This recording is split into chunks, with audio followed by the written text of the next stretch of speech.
This story begins almost 3,000 years ago in Iraq. That's when the Bible tells how the Jewish people were exiled to Babylon, located some 60 miles from modern-day Baghdad.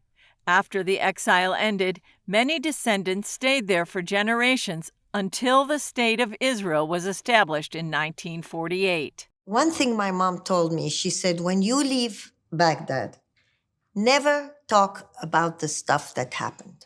Don't talk about it at all. She said, nobody wants to hear morbid stories because whatever happened was morbid.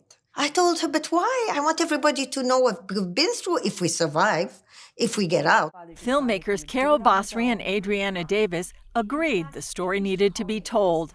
Their documentary, Saving the Iraqi Jewish Archives, A Journey of Identity, tells how this Jewish community faced its own forced exodus from Iraq after more than 2,500 years.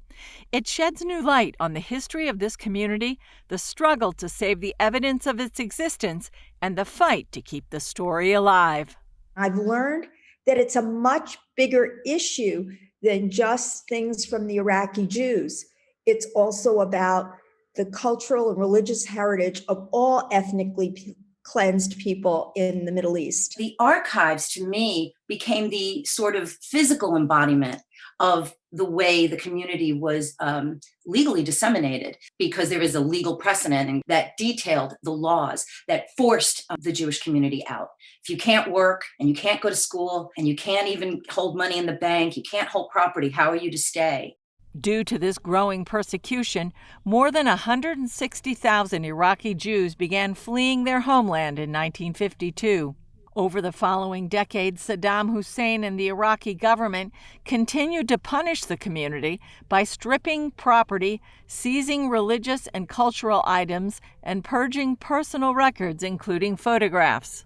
I don't know if people understand that when the Iraqi Jews left their homeland of 2,700 years since the first temple, we were not allowed legally to take anything out of the country except 3 sets of clothes and 50 dinars, and you could take your wedding ring. That's it. I'm trying to go abroad to continue my graduate studies and so on, and word came back to show up at the headquarters of the internal security.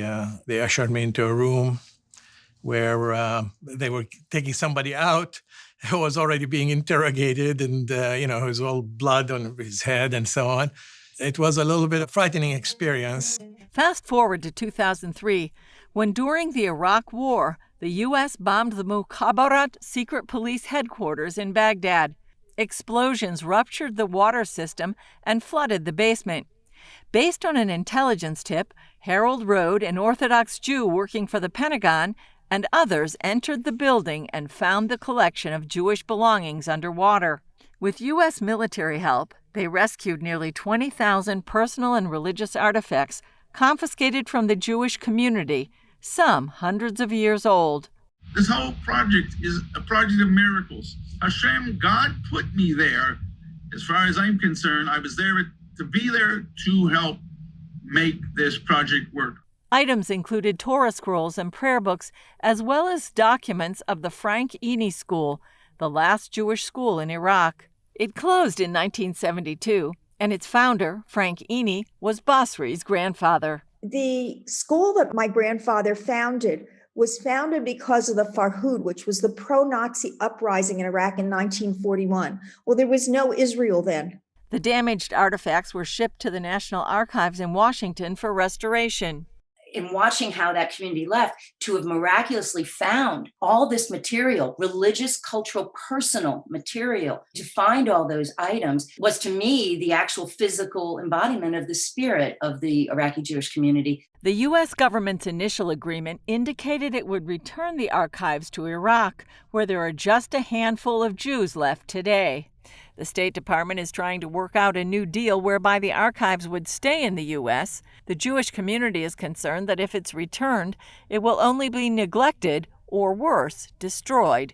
And they say the items belong to them anyway. Iraq argues it wants to put the items on display as part of the country's national heritage. I believe that the Iraqi Jewish story is an important story to tell, and it can only be told with the artifacts, the cultural and religious artifacts that are part of the Iraqi Jewish archives. The filmmakers see the driving out of the Jews as the same kind of ethnic cleansing from which so many Christians in the Middle East have suffered during the last decade. I believe that that is a universal story.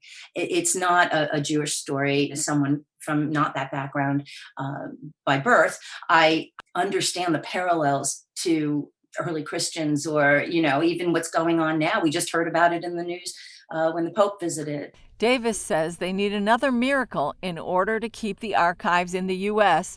safe and accessible to tell the Iraqi Jewish story to generations to come. Julie Stahl, CBN News, Jerusalem.